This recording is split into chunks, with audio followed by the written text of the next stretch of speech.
Hello friends, कैसे हैं आप सभी। आई होप आप सब दोस्तों बेहतर होंगे। आज के इस वीडियो में एक बार फिर से हम मैथ्स के दोस्तों 5 मोस्ट इंपॉर्टेंट क्वेश्चंस सॉल्व करने वाले हैं। ऐसे क्वेश्चन जो आपके सभी परीक्षाओं में पूछे जाते हैं और जिनमें कई दोस्त 4 से 5 मिनट टाइम दोस्तों वेस्ट कर देते हैं। तो ऐसे क्वेश्चंस को जिनमें 4 से 5 मिनट का टाइम वेस्ट होता है, इन्हें मात्र दोस्तों 2 से 3 सेकंड में बिना पेन उठाए सॉल्व करना इस वीडियो के माध्यम से आप सीखेंगे। शानदार ट्रिक मैं इस वीडियो में आपको बताने वाला हूं 5 मोस्ट इंपॉर्टेंट क्वेश्चंस की।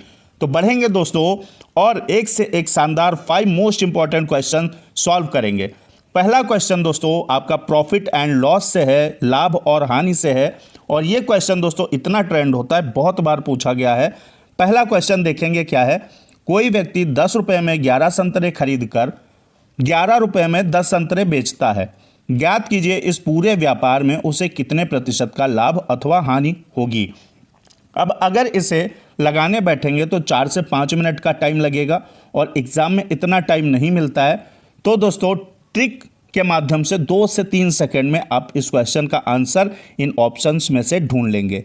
देखिए कैसे दोस्तों, जब भी हम कोई चीज़ दुकान पे खरीदने जाते हैं, लेने जाते हैं, तो सबसे पहले हम वस्तु खरीदते हैं और उसके बाद पॉकेट से निकाल कर रुपये देते हैं। तो सबसे पहले वस्तु लिख लेंगे, उसके बाद रुपये लिख लेंगे।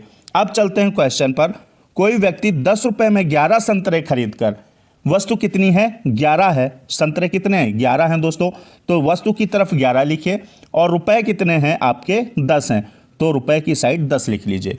फिर आगे बढ़ते हैं क्वेश्चन में। फिर वो व्यक्ति क्या करता है, 10 रुपए के 11 संतरे खरीद कर 11 रुपए के 10 बेचता है। यानी इस बार चीज़ें कितनी हुई 10 हुई और रुपए दोस्तों रुपए की साइड में रहेंगे और वस्तु की साइड में रहेगी। तो रुपए कितने 11 हुए। अब इतना काम जब हम कर लेंगे तो आपका क्वेश्चन लग चुका है समझो। क्या करना है दोस्तों, क्रॉस मल्टीप्लिकेशन यानी कैंची की गुणा करनी है और कैंची की गुणा करेंगे तो 11 की गुणा कितनी हो जाएगी 121 हो जाएगी। अब 10 की गुणा आप करेंगे तो माइनस यहाँ पे लगाएंगे और 10 की गुणा 100 हो जाएगी। नीचे दोस्तों जो आपने माइनस में जो आया है वही हमेशा नीचे रखेंगे चाहे कुछ भी आए। तो यहाँ से इसमें 100 आया है तो 100 नीचे रख देंगे। क्योंकि हमें प्रतिशत में लाभ अथवा हानि पता करनी है तो हम गुणा करेंगे 100। अब ये 100 इस 100 से कट जाएगा, बचा आपका 121 माइनस 100। 121 से आप 100 घटाएंगे, 21 बचेगा। क्योंकि प्रतिशत में निकालना है तो प्रतिशत लगा देंगे। 21% आपका क्या हो जाएगा, लाभ या हानि। क्योंकि दोस्तों हम 121 से 100 घटा रहे हैं ना, आपका प्लस का 21 बच रहा है और प्लस का साइन दोस्तों रिप्रेजेंट करता है प्रॉफिट को, यानी ए ऑप्शन करेक्ट हो जाएगा। अगर यहाँ -21 यानी 100 से 121 घटाना पड़ता, -21 आता तो हानि होती। ठीक है, उम्मीद करता हूँ आपको समझ में आ गया होगा। एक बार और देख लेंगे। एक तरफ दोस्तों वस्तुएं लिख लें और एक तरफ रुपए लिख लें। फिर आपको कुछ नहीं करना है। देखिए यहाँ पर वस्तुएं कितनी है 11 हैं, रुपए 10 हैं और इधर वस्तुएं 10 हैं और रुपए कितने 11 हैं। कैंची की दोस्तों गुणा करा दीजिए 121 और इधर 10 की गुणा 100 हो जाएगी, माइनस में लिख लीजिए और बट्टा में 100 लिख लीजिए। गुणा में 100 कर लेंगे, 0 0 0 0 या आप 100 कैंसिल कर देंगे।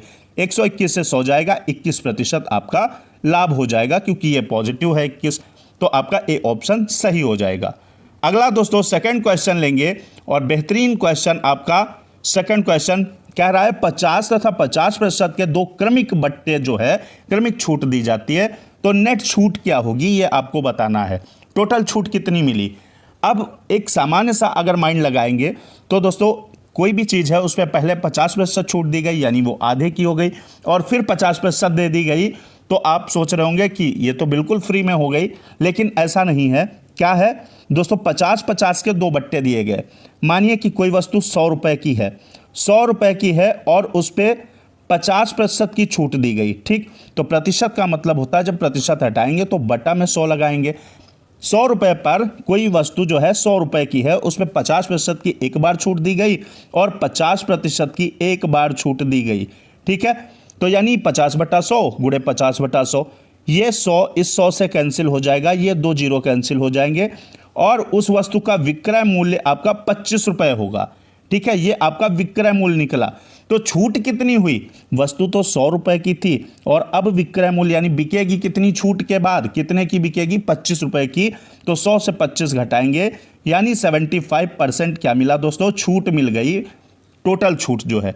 ठीक है, उम्मीद करते हैं कि आपको समझ में आ गया होगा। एक बार और देखेंगे, अगर दोस्तों कोई 100 रुपए की चीज़ है और उस पे 2 बार 50% की छूट दी जाती है, तो ऐसे हम लिख लेंगे 50/100 गुणे 50/100, 100 से 100 कैंसिल हो जाएगा, ये 00 इनसे कैंसिल हो जाएंगे। चीज़ जो है वो वस्तु क्या है, 25 रुपए की बिकेगी, यानी छूट कितनी मिली, ये आपका विक्रय मूल्य निकला। और छूट कितनी मिली, 100 रुपए की चीज़ थी, 25 की मिलेगी भैया, तो छूट तो 75% की हो ही जाएगी और ऑप्शन आपका बी करेक्ट हो जाएगा। तो इस तरीके से क्वेश्चन को 2 से 3 सेकंड में दोस्तों कर सकते हैं।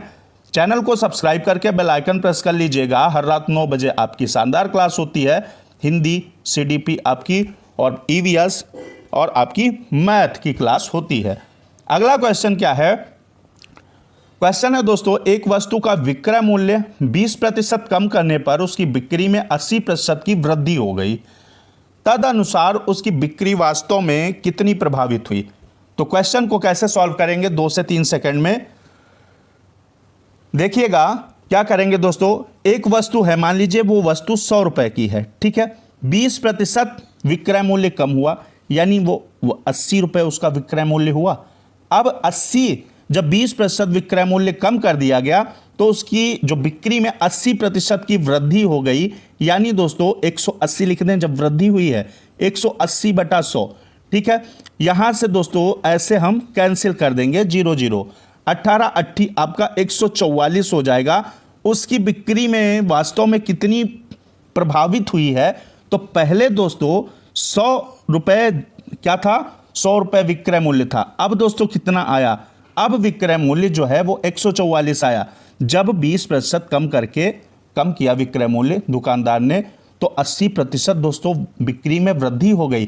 तो अब क्या हुआ, अब टोटल विक्रय मूल्य जो है पहले 100 रुपए था, अब 144 हो गया। तो कितनी वृद्धि हुई, 44% की बिक्री में वृद्धि हो गई। ठीक है, एक बार दोस्तों एक मेथड है उससे भी लगा लेते हैं। इतना समझ में आया, आपका 44% वृद्धि होगी क्योंकि ये पॉजिटिव आ रहा है, तो आपकी वृद्धि हो जाएगी। देखिएगा, एक आपका मेथड होता है x + y + xy/100।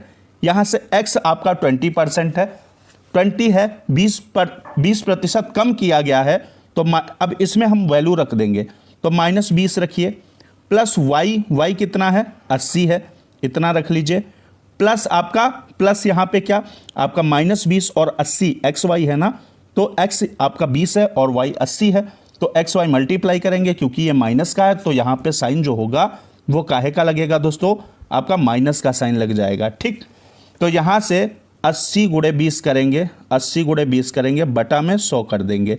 इन 2 जीरो से ये कैंसिल हो जाएंगे और इधर देखिए 80 से 20 माइनस करेंगे तो 60 बचेगा, 60 बचा, -8 दूनी 16, 16 आपका 60 से 16 घटाएंगे तो 44% क्या बचेगा, क्योंकि प्लस का आ रहा है तो 44% क्या होगा, बिक्री बढ़ जाएगी दोस्तों, वृद्धि हो जाएगी बिक्री में, तो ए ऑप्शन आपका करेक्ट हो जाएगा।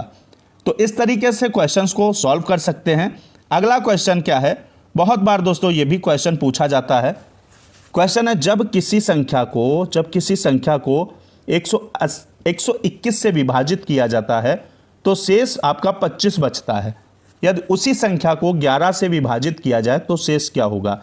अब ये मुश्किल से दोस्तों आपका 2 सेकंड का क्वेश्चन है।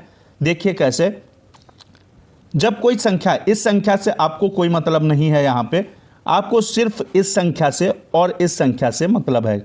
इस प्रकार का कोई भी क्वेश्चन आएगा तो ऐसे ही सॉल्व होगा। 25 को 11 से डिवाइड कीजिए और 11 से डिवाइड करेंगे, 11 दूनी 22 और रिमाइंडर आपका बचा, शेष बचा 3 और 3 शेष बचा, तो आपका ऑप्शन डी राइट हो जाएगा। अब 2 सेकंड से ऊपर लगे हों तो बताइएगा, डी ऑप्शन आपका राइट हो जाएगा। कुछ नहीं करना है आपको, इस संख्या को यानी 25 को 11 से डिवाइड कर देना है, 2 बार जाएगा और 3 आपका रिमाइंडर बच जाएगा, यही आपका आंसर हो जाएगा। अगले क्वेश्चन की तरफ मूव करेंगे और अगला क्वेश्चन क्या है दोस्तों, क्वेश्चन है 7 क्रमागत संख्याओं का औसत 20 है। 7 क्रमागत संख्याएं यानी जैसे दोस्तों 1 2 3 4 5 इस तरीके से ये क्रमागत संख्याएं हैं। और क्रमागत संख्याएं वो होती हैं जिन दो संख्याओं के बीच का अंतर जो है दोस्तों, जिन दो संख्याओं के बीच का अंतर 1 होता है, वो क्रमागत संख्याएं कहलाती हैं। अब देखिएगा इस क्वेश्चन को कैसे लगाएंगे। 7 क्रमागत संख्याओं का औसत 20 है। औसत का मतलब बीच वाली संख्या 20 है। ठीक, अब जब बीच वाली संख्या 20 है तो 7 संख्याएं हैं ना क्रमागत 7 संख्याएं हैं, तो 3 इधर हो जाएंगी और 3 संख्याएं इधर हो जाएंगी। अब 20 है और क्रमागत संख्याएं हैं, तो अगली 21 हो जाएगी, उसके अगली 22 हो जाएगी, फिर अगली संख्या 23 हो जाएगी, और पीछे की अगर बात करें तो 19 हो जाएगी, आपकी 18 हो जाएगी और 17 हो जाएगी। ये आपकी संख्याएं हो जाएंगी। फटाफट 2 सेकंड का क्वेश्चन है। तो उन संख्याओं में सबसे बड़ी संख्या कौन सी बोलो? 23। आपका 23 सबसे बड़ी संख्या हो जाएगी। और कभी कभी पूछ लिया जाता है कि सबसे छोटी संख्या कौन सी हो जाएगी, तो आपकी 17 इसमें सबसे छोटी संख्या हो जाएगी। फिलहाल क्वेश्चन का राइट जवाब जो होगा आपका 23 हो जाएगा। ऑप्शन ए सही हो जाएगा। कुछ नहीं करना है आपको, सिर्फ इतना करना है कि औसत वाली संख्या जो है वो बीच वाली संख्या होती है। क्योंकि 7 क्रमागत संख्याएं हैं इसलिए 3 पहले होंगी, 3 पहले ले लेंगे, 3 बाद में ले लेंगे, और आप यहां से आंसर फाइंड कर लेंगे। तो दोस्तों आज के इस वीडियो में टॉप 5 मोस्ट इंपॉर्टेंट क्वेश्चन दोस्तों सॉल्व किए हैं। कल एक बार फिर से आपसे मुलाकात होगी रात 9 बजे। जय हिंद, वंदे मातरम।